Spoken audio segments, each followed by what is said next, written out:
the Ortho PAC, hosted by Sam Dyer.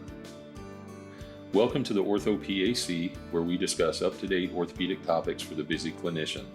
I invite you to sit back and relax as I attempt to fill in the gaps between education, current events, and real-world practice. On the next several podcasts, we have Dr. Rawad Hamzi.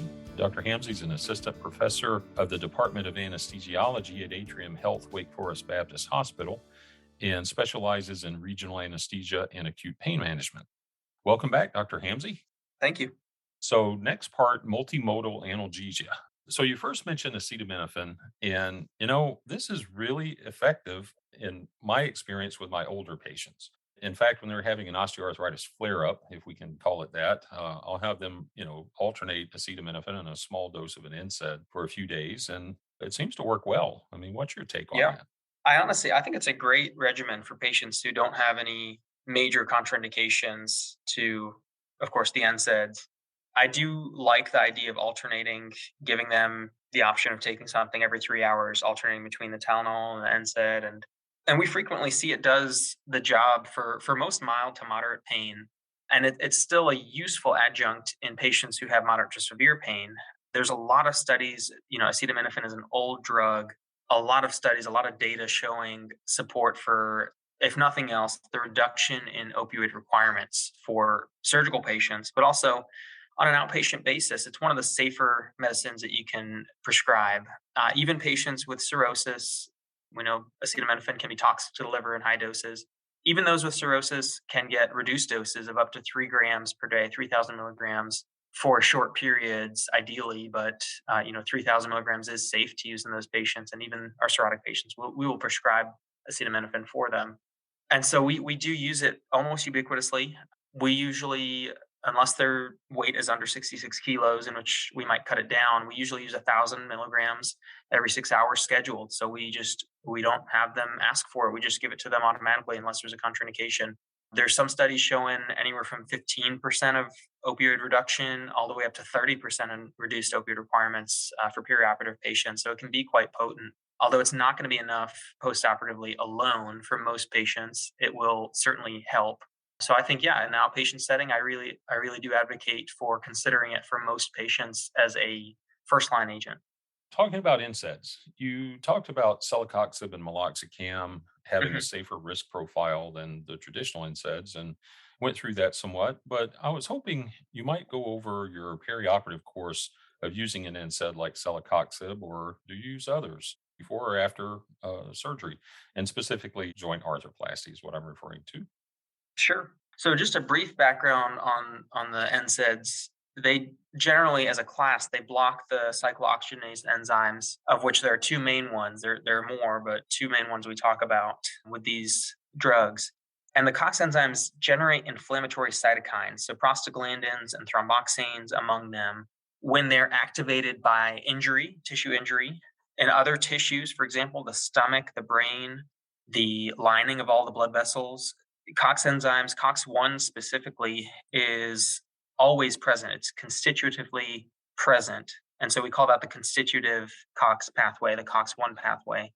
And the COX-2 pathway tends to be inducible. So by injury, by surgery, or by inflammation, it generates more COX-2 byproducts that continue the inflammatory cascade and continue the pain, sensitize the nociceptors, sensitize the pain pathways. And so we're trying to really address pain by treating the COX-2 isoform, which is why, from the traditional class of so-called non-selective NSAIDs, which target both COX-1 and 2, we've then developed, COX-2 inhibitors specifically. And that includes, as you mentioned, in the US market at least, includes celecoxib or Celebrex. And we consider meloxicam relatively COX-2 selective too, so meloxicam or Mobic. Now, the side effects of NSAIDs are a big category of concern for many providers because unlike acetaminophen, which is tolerated almost ubiquitously, NSAIDs can have a risk of side effects. And a lot of these have to do with where you're blocking the COX enzyme. So, for example, GI upset, GI ulcers, GI bleeding from the blocking of COX-1 in the stomach lining. There is, importantly, one thing I want to really drive home, there is an increased cardiovascular risk with all NSAIDs. And so increased risk of heart attack, increased risk of stroke. Some have an increased blood pressure, although it's a very small effect. There is an increased risk of heart failure as well. And it just shows you that COX is really present throughout the whole body, every tissue. Now, in terms of which NSAIDs we choose for patients, you do have to remember as well the contraindications for NSAIDs, which in our institution and others like it, we generally withhold it for patients who have renal disease. So chronic kidney disease with a GFR, usually less than 60 is where we start to get a little hesitant about giving NSAIDs. But the National Kidney Foundation, I believe, sets their cutoff below 30. They should not receive NSAIDs for the GFR. So advanced kidney disease, we're talking about 3B or 4 kidney disease.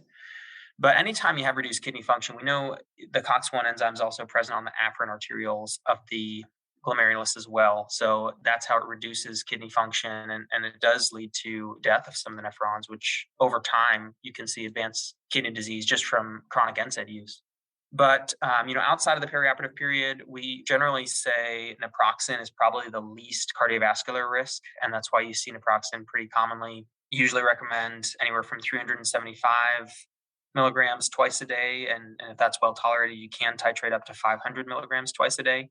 But that is, in studies at least, been shown to be the least risk of heart attack and stroke in terms of the NSAIDs. Now, it is a non-selective NSAID, so we don't generally give that to patients around the time of surgery because, again, coming back into view, the platelet effect of NSAIDs. So platelets, when you block the COX enzymes, at least the COX-1 present on the platelet, it causes platelet dysfunction to a small extent, which increases blood loss, increases bleeding.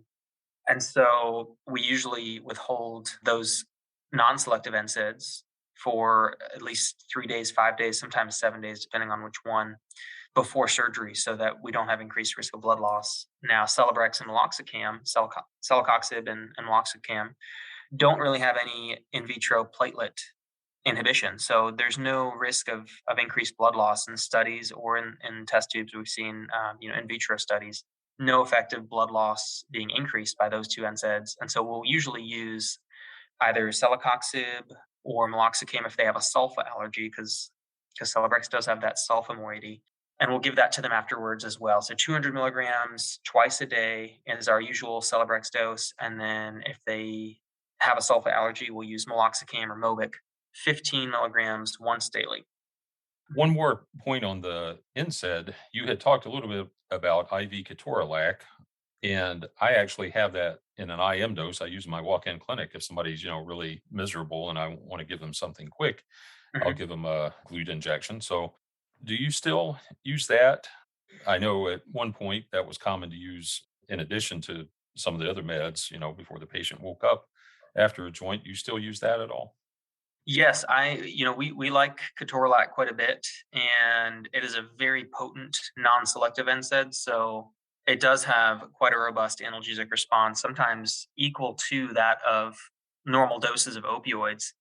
And so I do continue to use ketorolac on a specific case-by-case basis. I have to look at the safety profile of the non-selective NSAIDs, increasing the blood loss. Usually we're not using it in total joint arthroplasty, at least at my institution, although I know some institutions do. Because of the potent non-selective COX inhibition, you do have to worry about the renal function over time. So it's actually got a warning. You're not supposed to use it for more than 5 days at a time for that renal risk. And also it has one of the strongest risks for cardiovascular events. So heart attack, stroke, back to that COX-1 inhibition in the endothelial lining of blood vessels. That being said, it is extremely potent and has quite a bit of analgesia associated with it. And so for post-traumatic patients, for example, motor vehicle accidents or gunshot wounds, or people in the ICU after traumatic falls or other surgeries where blood loss is no longer a concern, as long as they don't have advanced renal disease, as long as they don't have a history of heart attack or stroke or severe risk factors for them, we do use ketorolac for 3 days at a time, typically is what we limit it to. And it does have quite a bit of opioid-sparing analgesia associated with it. For a walk-in clinic, I think it's great. Again, just considering the contraindications of advanced renal disease or advanced cardiovascular disease where they might be at an increased risk for heart attack or stroke, then I think it's a really powerful tool, especially if you're trying to avoid opioids. Now, Something that I don't use frequently, actually, I hardly ever prescribe this, but gabapentinoids. And, it seems like every patient that I get, I don't know, maybe it's just me, but it seems like the primary cares love gabapentin. Somebody has this subjective sciatic symptoms when they get to me, they're already on gabapentin. And you talked about the risk of gabapentin and pregabalin, and I was hoping you Mhm. might go over some of that and how it fits into pain treatment. I do think you continue to see gabapentin commonly. It maybe is a little bit less common than you used to see about 5 years ago, 6 years ago. It's because it's a relatively safe medication. There's some side effects of sedation, of dizziness you have to watch for, especially in the elderly, especially with those with reduced renal clearance. But it is a relatively safe medication, and it is indicated for the treatment of neuropathic pain. And so I think when providers try and come up with a treatment plan for back pain, especially, we know that opioids aren't indicated for the treatment of chronic back pain. They don't respond with an improved quality of life when you prescribe patients opioids. Over time, they're not shown to reduce either patient satisfaction or, in the long run at least, patient pain scores. And so when we try to put that in the context of, well, what am I going to give this patient to help with their pain? Given that a lot of back pain can be neuropathic, it is associated with compression of spinal nerves and spinal nerve roots. I think gabapentin became a go-to, if you will, a first-line agent for a lot of people treating back pain because it is one of the more or less safer medications to try when you compare it to other things like opioids or chronic NSAIDs in certain patient populations. I will say the anesthesiology field loved gabapentin, gabapentinoids, including pregabalin. Up until about 2020, we had a huge meta-analysis published in our main journal, Anesthesiology, and it seemed to change our practice a little bit. Before, we were pretty liberal with gabapentinoids. Almost every joint patient got pregabalin, for example. But this study, it looked at about 24,000 patients. It was something like 280 trials, and they pooled all surgical patients, not just total joints, but other surgeries too, among patients who received gabapentinoids, either gabapentin or pregabalin or placebo. And it looked at pain, it looked at side effects. They did show a statistically significant signal for decreased pain, but it was only about 10 points on a 100-point scale. So, like a 1 out of 10 on the pain scale, limited to the first day or so.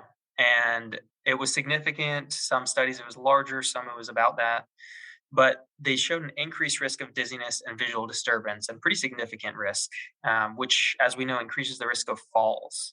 And so gabapentinoids have been implicated in the increased risk of falling after surgery or just as an outpatient treatment, especially in the elderly. And in patients who are presenting for total joint arthroplasty, we know they're already at increased fall risk. And so we as a practice, we as a field, actually, anesthesiology, I think a lot of us considered whether or not we ought to be including gabapentinoids as a ubiquitous treatment. It did certainly change our practice to read that paper. I want to highlight just one more paper that later in the year, later in 2020, came out from Journal of Arthroplasty, where they looked at about 13 studies. And they compared gabapentin or pregabalin for specifically now patients undergoing total joint arthroplasty. And they were able to show both reduced pain scores and reduced opioid consumption, both in the hospital and after discharge with pregabalin or Lyrica. The association wasn't as strong for gabapentin, but they were able to show at least reduced pain, but no opioid changes there. So pregabalin, it does seem to be, of the two gabapentinoids commonly in use, it does seem to be more titratable. It has a little bit of a wider index, therapeutic index. It's not quite as dangerous as titrating gabapentin, which you have to do slowly. It doesn't take weeks to work like gabapentin. I will say, if I had to choose between the two, we definitely prefer pregabalin or Lyrica, and I still do use it in practice. We just are a little bit more selective with it. So when we are treating patients who have known neuropathic pain, whether it's associated with their arthritis or whether it's associated with back pain or what have you, we usually will include pregabalin, again, unless their renal function's very low, in which case we still might include it, but at a lower dose. Younger patients especially seem to tolerate it quite well, and it does seem to have an opioid sparing effect. Amputations are another category where we know they're going to have neuropathic pain, phantom pain, and gabapentinoids are absolutely indicated first line for the prevention of that or the lower risk of those symptoms. So amputations, we try to always include it. But for total joints, yeah, we're selecting here and there depending on the patient. Great information. Okay, so another drug, antidepressants, and you specifically went over SNRIs and tricyclics. And I was hoping you might give our listeners a little bit of information on how you might use those in chronic pain management and acute pain management, Sure. if So if you use them in acute pain management. we definitely do. So both tricyclics and SNRIs both have the effect of preventing reuptake of both serotonin and norepinephrine. And so that's generally the basis of their treatment of psychiatric conditions such as depression. As we know, serotonin is involved ubiquitously in the brain, but also it plays a role in the descending pathways we alluded to earlier that modulate the pain receptors, modulate the firing of those nociceptive pathways. And so changing the serotonin uptake does seem to have a benefit through that pathway, aside from mood, aside from depression, independent of mood change when you initiate SNRIs or TCAs. It's been shown to improve pain. And then norepinephrine is probably even more important as it tends to activate the alpha 2 receptors in the spinal cord. So we use alpha 2 agonists such as dexmedetomidine or Precedex or the older drug clonidine, for example. We use those drugs anyways for analgesia, and we know they have direct analgesia associated with that activation of the alpha 2 adrenergic receptors. And so by inhibiting the reuptake of the norepinephrine, increasing the norepinephrine in the spinal cord, you can inhibit some of those transduction of the pain signals coming from the periphery. So the afferent signals coming in from the affected joint, the surgical area, for example. It does seem to be more predominant on norepinephrine, more importantly than serotonin, but both do have an effect. But that seems to be the basis on why SSRIs, so selective serotonin reuptake inhibitors, don't have quite a robust effect for analgesia as SNRIs and TCAs. But it's been really impressive looking at the literature for Cymbalta or duloxetine specifically as the SNRI that seems to have the best data for treatment of chronic pain, but also even acute pain. Even within a day or two of treatment, it seems to reduce the severity of pain in the postoperative period. A lot of studies been shown to have an impact on pain reduction of opioid use, more so than the other SNRI, venlafaxine or Effexor. So it seems like duloxetine or Cymbalta is more consistently opioid sparing if you compare the two. And then older TCAs, it's a very old drug class, can be quite sedating. But again, you're going to have that serotonin and norepinephrine reuptake inhibition. Amitriptyline is the one we use commonly. We normally only dose it at night, and it doesn't seem to act as quickly as duloxetine. It's quite sedating, which is why we give it to patients at night. But amitriptyline, more than nortriptyline, has robust data in the literature, specifically for neuropathic pain. But as we know, the pain pathways transduced by the afferent signals are impacted by both of those signaling molecules. So we do prefer to use duloxetine over amitriptyline, but it's not yet to the point where every patient's getting it. Okay, that's great information. Dr. Hamzi, thank you for being on today. Thank you so much for your time.